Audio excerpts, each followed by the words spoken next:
Hello students, very good morning. कैसे हैं बच्चे आप सब? Students, in this chapter body fluids and circulation, last time we have discussed about the one component of the blood, that is plasma. Now second component is the, you can say, cells, or you can say these are also called formed elements. आज हमारा जो point of discussion रहेगा वो इन्हीं elements के बारे में discussion रहेगा।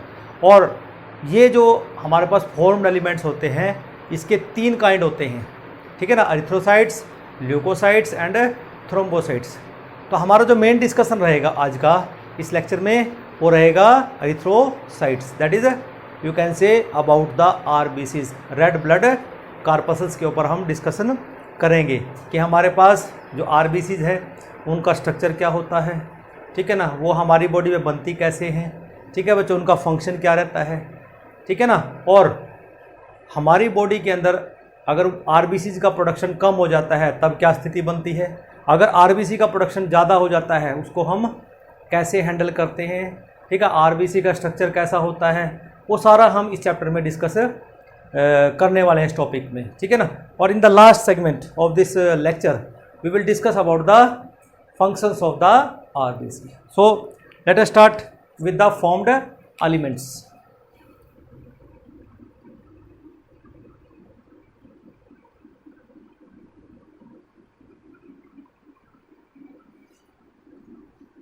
अब जो फॉर्म्ड एलिमेंट्स हैं these are also called blood corpuscles. हम इनको क्या बोल देंगे? ब्लड कार्पसल्स हम इनको कहते हैं, ठीक है बच्चों। अब these are of three types, ये जो ब्लड सेल्स हैं ये तीन टाइप की हैं। These are of three types, mainly तीन तरह की हैं। जो पहला टाइप है वो है बच्चों हमारे पास दैट इज एरिथ्रोसाइट्स।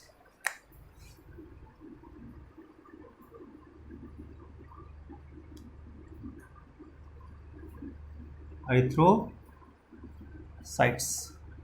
ठीक है ना, पहला टाइप। दूसरा टाइप इसमें होगा ल्यूकोसाइट्स, और तीसरा टाइप है हमारे पास थ्रोम्बोसाइट्स। तो ये तीन तरह के हमारे पास फॉर्म्ड एलिमेंट्स होते हैं, और हम इनको कॉमनली जैसे हम 10th लेवल पे पढ़ते हैं तो तब तो हम इनको दूसरे नाम से जानते हैं कि जैसे हमारे पास जो एरिथ्रोसाइट्स हैं इनको हम जानते हैं वहाँ पे आरबीसीज के नाम से, ठीक है ना, जिसको हम बोलते हैं रेड ब्लड कॉर्पसल्स। ये हम ऑलरेडी पढ़ चुके हैं। इस तरह हम ल्यूकोसाइट्स हैं, इनको हम बोलते हैं डब्ल्यूबीसीज, इनको बोलते हैं हम वाइट ब्लड कॉर्पसल्स, ठीक है बच्चों। नेक्स्ट ये होती हैं प्लेटलेट्स, ठीक है ना, इनको हम प्लेटलेट्स ही बोलते हैं, ठीक है ना। फिर बात आती है कि हमारे ब्लड के अंदर, ठीक है ना, they contribute about 45% of the blood, means these three contribute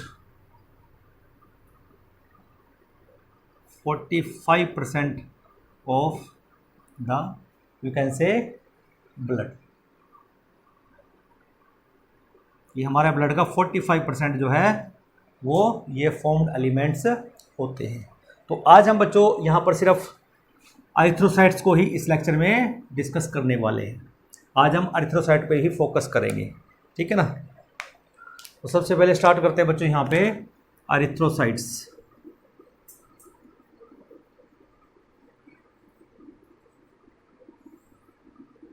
ठीक है ना। The first formed element which is present in the blood and you can say it is the most abundant cell in human body.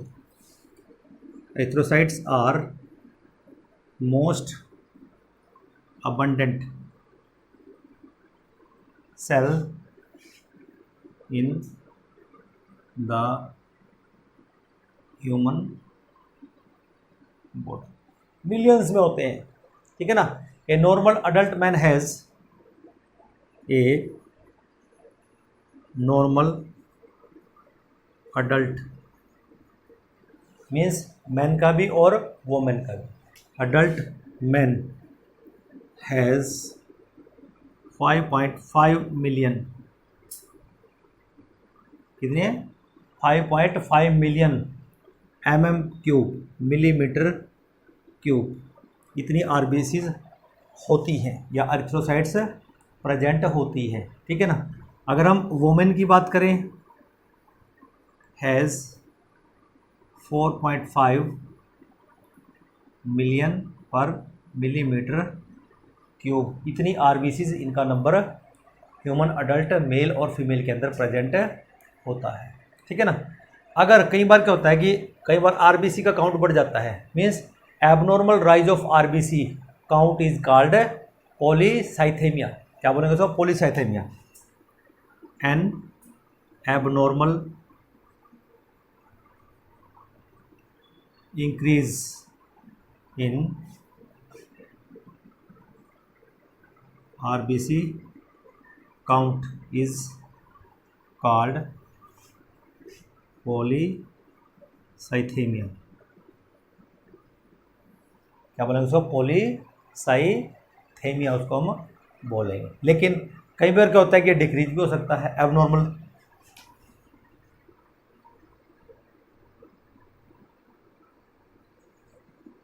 Decrease in RBC count is called, कि एकदम से decrease हो गया है, ठीक है ना, आरबीसी काउंट, इसको क्या बोलेंगे?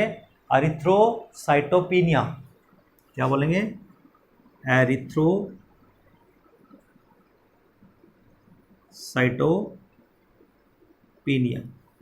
ये दो टर्म याद रखनी है। अगर आरबीसी का काउंट बढ़ जाता है तो पॉलीसाइथेमिया, अगर डिक्रीज हो जाता है सडन तो उसको क्या बोलेंगे हम? एरिथ्रोसाइटोपिनिया, ठीक है ना। अगर हम बात करते हैं कि इनका फॉर्मेशन कैसे होता है, एक जो किडनी होती है हमारी, एक हार्मोन सिक्रेट करती है जिसको हम कहते हैं एरिथ्रोपोइटिन। वो क्या करता है? वो हमारी जो आरबीसी जो हमारी बोन मैरो होती है वो उसको स्टिमुलेट करता है, जिससे क्या होगा? वहाँ पर आरबीसी से प्रोडक्शन हो जाता है, और आरबीसी के प्रोडक्शन को हम क्या बोल देंगे वहाँ पे? एरिथ्रोपोएसिस, ठीक है बच्चों। तो नेक्स्ट आता है हमारे पास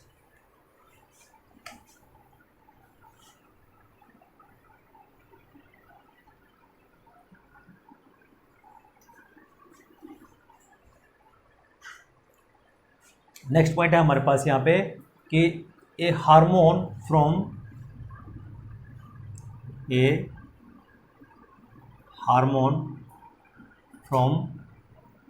किडनी। एक हार्मोन होता है किडनी का, जैसे मैंने आपको बताया क्या है? एरिथ्रोपोइटिन।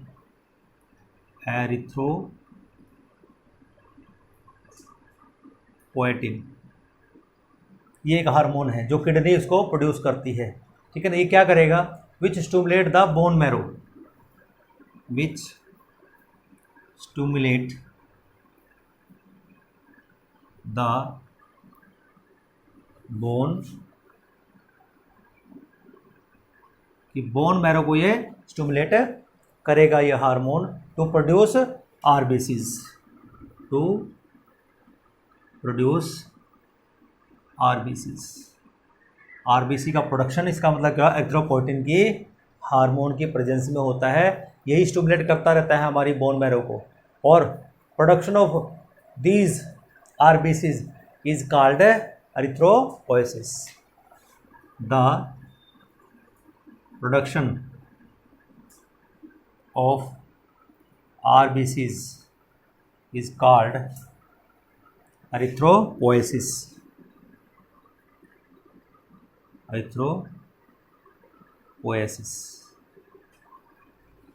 ठीक है बच्चों, इसको हम क्या बोलते हैं? एरिथ्रोपोएसिस के नाम से हम जानते हैं।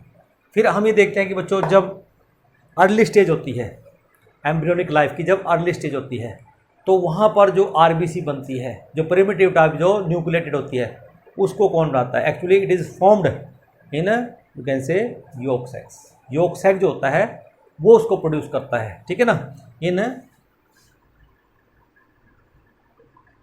Early embryonic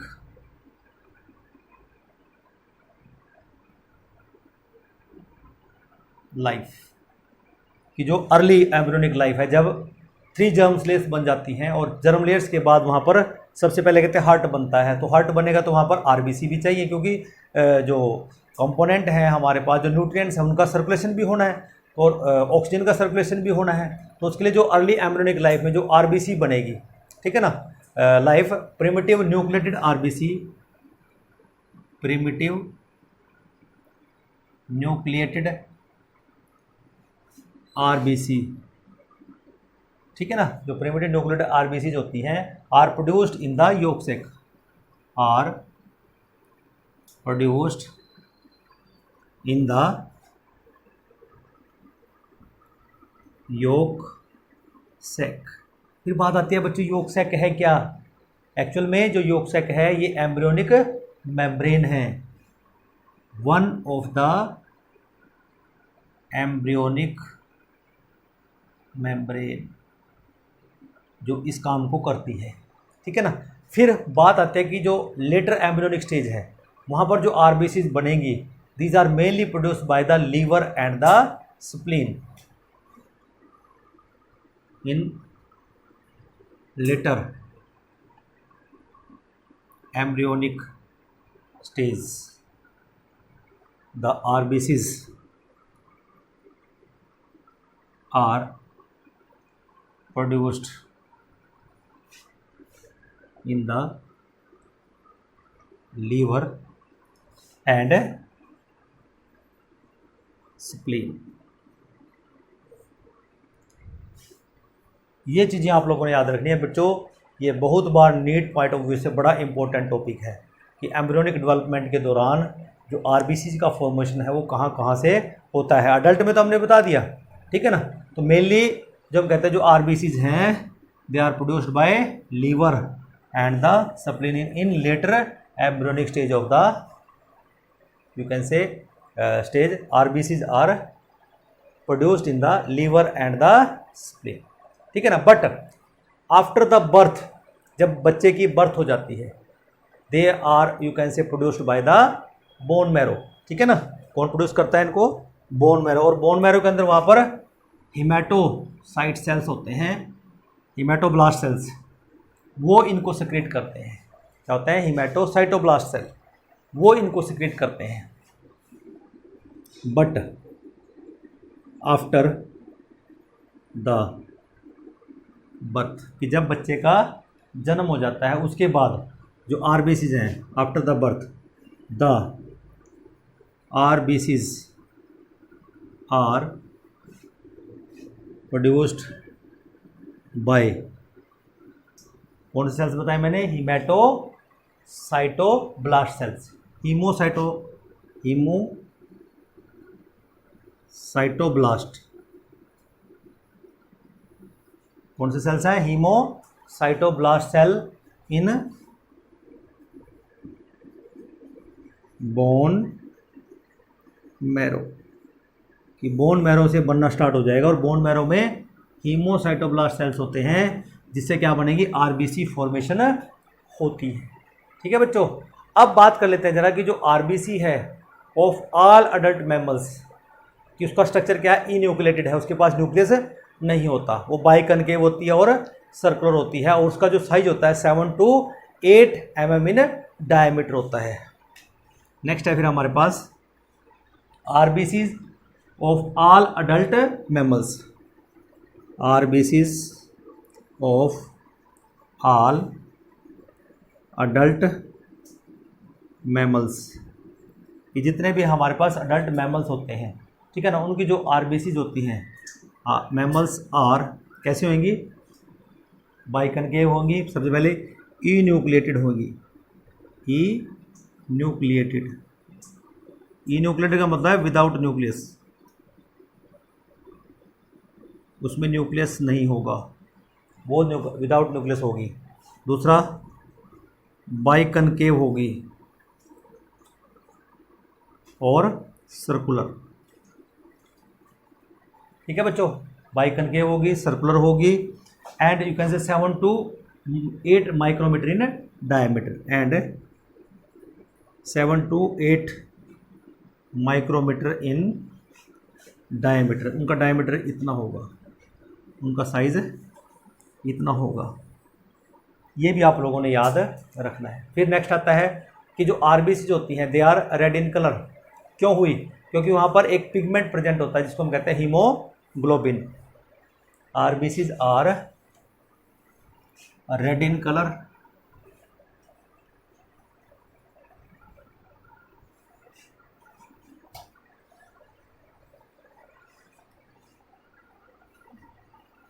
RBCs are red in color as they consist of red pigment in place of nucleus, that is haemoglobin. उनके अंदर क्या होगा? हीमोग्लोबिन प्रेजेंट होता है, जिसकी वजह से उनका कलर क्या हो जाएगा? रेड हो जाता है। ठीक है ना। और दूसरी बात, जब जो मैच्योर आरबीसी की अगर हम बात करें, उसके पास ना तो बच्चों न्यूक्लियस होता है और ना ही जो सेल ऑर्गेनेलिज हैं वो होती है। सेल ऑर्गेनेलिज का मतलब क्या होता है? ना उनके पास एंडोप्लाज्मिक रेटिकुलम है, ना ही गोल्जी एपरेटस है, ना ही माइटोकॉन्ड्रिया है, तो और ना ही वहाँ लाइजोजोम्स है, ना राइबोजोम्स है। ऑल दीज थिंग्स, जो सेल ऑर्गेनेलिज है, they are absent in the mature RBCs. Mature RBCs की जो हम मैच्योर आरबीसीज की बात करते हैं, do not have nucleus and other you can say cell organelles. do not have cell organelles including nucleus, कि nucleus भी नहीं होता। अब इसका मतलब क्या हुआ कि साइटोप्लाज्म है और entire cytoplasm is filled with the haemoglobin. Almost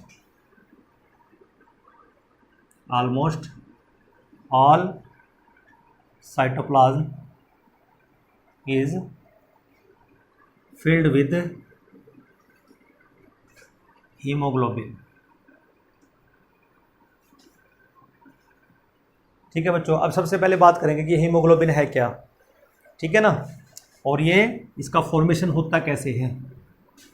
as you have already studied about this molecule in the transport of the gases, वहाँ पर भी इसको एक्सप्लेन किया गया है, लेकिन फिर भी मैं एक थोड़ा सा आपको यहाँ पे बता देता हूँ कि हीमोग्लोबिन क्या है। एक्चुअल में जो हीमोग्लोबिन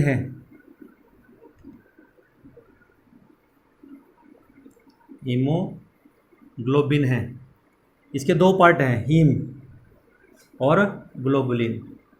ग्लोबिन क्या है? एक प्रोटीन पार्ट है। ठीक है ना, और ये क्या है? एक नॉन प्रोटीन पार्ट है।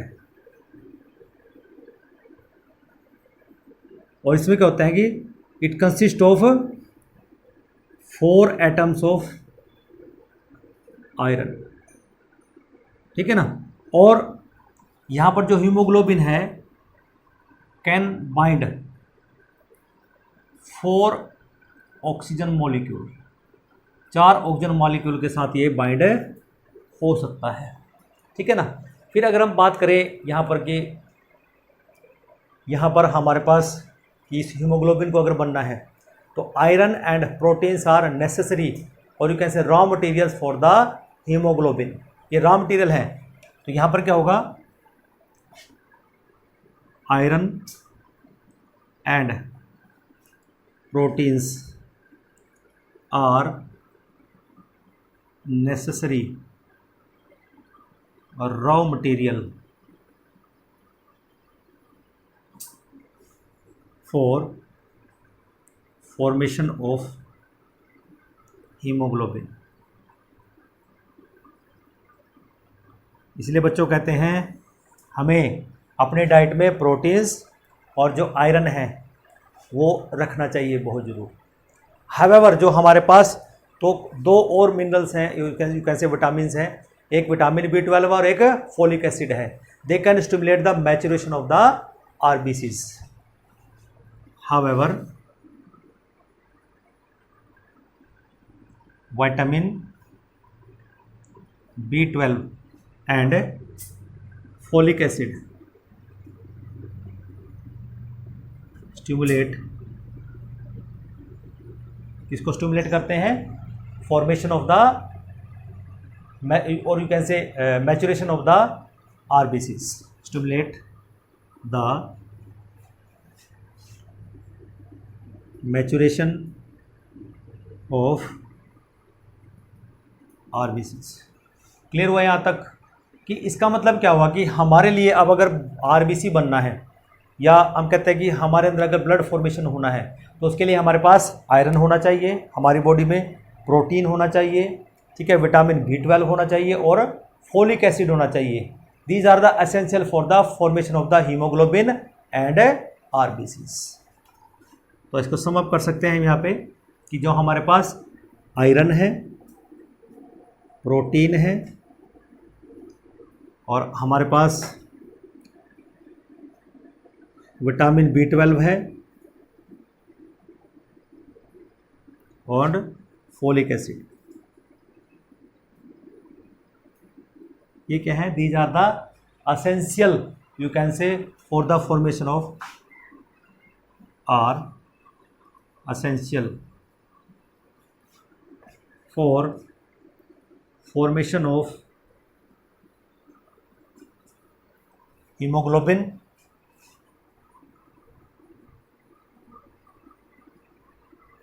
and RBCs। ठीक है बच्चे यहाँ तक। उसके बाद हम देखते हैं कि अगर हमारी बॉडी के अंदर आयरन की कमी हो जाती है, प्रोटीन्स की कमी हो जाती है, या विटामिन B12 की कमी हो जाती है, या फोलिक एसिड की कमी हो जाती है, तो उसको हम क्या कहते हैं कि अनीमिया हमें हो गया, मीन्स ब्लड की कमी हमारी बॉडी के अंदर होना स्टार्ट हो जाती है। यहाँ पर हम कह सकते हैं डेफिशिएंसी, इसकी deficiency of any of these, deficiency of any of these nutrients, जो न्यूट्रिएंट्स हमने ऊपर बताए हैं, ठीक है ना, can cause anaemia, can cause anaemia, कि खून की कमी हो जाना, loss of blood, you can से ब्लड कंटेंट बॉडी के अंदर कम होना स्टार्ट हो जाता है।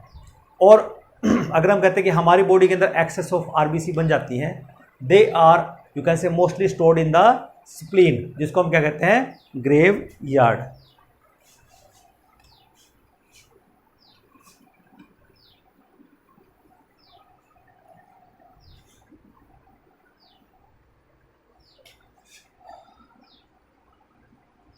Access of RBCs are stored in spleen, कि हमारी स्प्लीन इनको स्टोर करके रखती है, जिसको हम क्या कहते हैं? हमारी बॉडी का ग्रेवयार्ड हम इसको कहते हैं।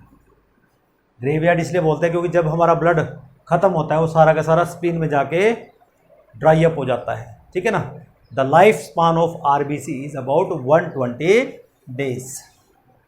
The life span of RBCs is 1, RBC का एक का 120 days। इतना याद रखना बच्चों। इसका मतलब है कि 120 दिन के बाद हमारी हर RBC मरेगी, लेकिन फिर उसके साथ साथ क्या हो रही है? नई भी बनती रहती है। इसका मतलब हमारा जो ब्लड होता है हमेशा नया रहता है। अगर हम 60 साल के हैं तब भी हमारा ब्लड नया ही रहेगा, बिकॉज क्योंकि जो RBC आज बनती है after 120 days it will dead, और जब वो मर जाएगी हमारी बॉडी में नया ब्लड बनना स्टार्ट हो जाता है। तो in the last we will discuss about the functions of the RBCs।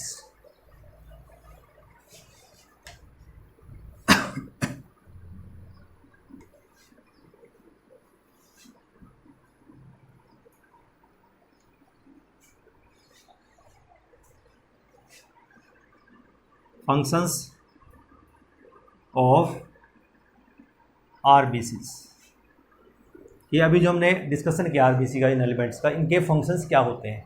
सबसे पहला फंक्शन है बच्चों it help in transport of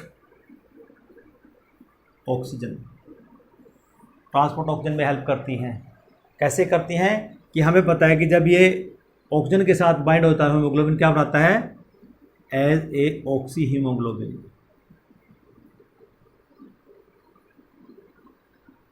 इस तरह से हेल्प करता है ट्रांसपोर्ट ऑफ ऑक्सीजन का, ठीक है ना। नेक्स्ट सेकंड आएगा ट्रांसपोर्ट ऑफ CO2 कि CO2 को ट्रांसपोर्ट एज कैसे करेगा, एज कार्बो अमीनो हीमोग्लोबिन, इस फॉर्म में करेगा, ठीक है बच्चों। उसके बाद लास्ट आता है इसमें maintenance of the pH। Third maintenance of pH कि pH को मेंटेन करने में हेल्प रहती है RBC. Haemoglobin is an excellent acid base buffer. Haemoglobin is an excellent acid base buffer. Excellent base buffer है, इसका मतलब क्या हुआ कि जो एसिड है और जो बेसिस हैं they are neutralise by the haemoglobin which largely maintaining the pH of the blood, which largely maintaining the pH of the blood कि जो ब्लड की pH को क्या करता है, मेंटेन करता है, ठीक है ना बच्चों। Acidity of the blood result haemoglobin carry less oxygen. अगर हमारा ब्लड एसिडिक हो गया तो क्या होगा कि ऑक्सीजन कम से कम कैरी होगा।